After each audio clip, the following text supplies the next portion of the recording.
Others and otherness is a major theme of existentialism and postcolonialism, two popular philosophical movements in modern thought. Sartre, who borrowed the term existential from Heidegger, coined the term existentialism as the name for his own skeptical and individual-centered school of thought, including Kierkegaard, Nietzsche, and Heidegger as forerunners. Sartre, like these others before him, argued that we must have the courage to question what we believe and recreate our beliefs for ourselves, giving our own meaning to our lives rather than letting it be supplied by others.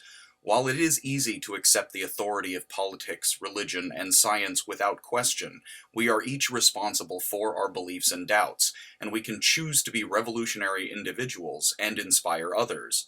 FANON, friend of Sartre and fellow existentialist, was born on the Caribbean island and French colony of Martinique, and he became a central inspiration of postcolonialism, the study of the after-effects of European domination and colonization of the world. Fanon experienced racism in Martinique, France, and North Africa, and as a psychiatrist he argued that racism has a destructive impact on the mental and physical health of the oppressed. Modern studies have shown that it has a similar impact on the oppressor as well.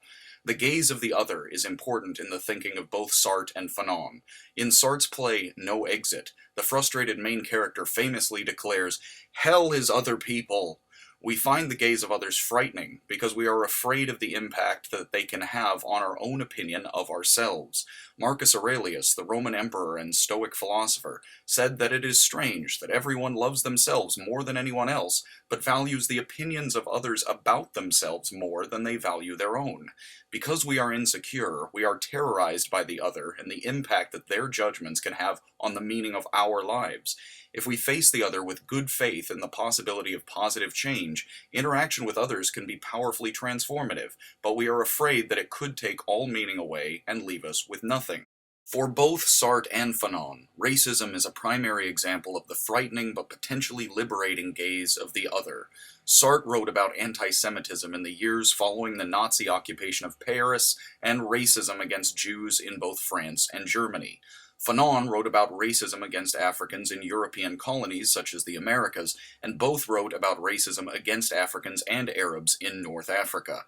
Africans, Arabs, and others are devalued to affirm the glory and achievements of Europeans, including colonial and financial control of the globe. When we categorize ourselves and others as superior or inferior, we are avoiding the difficult but fruitful task of individual critical thinking.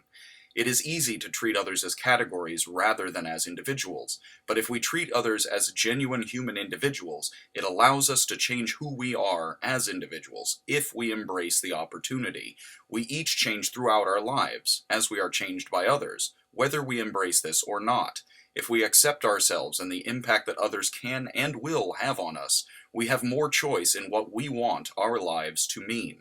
If we accept that we are insecure and do not have total control, we can open up to ourselves and others, embracing change and interaction with others not as a threat, but as an adventure.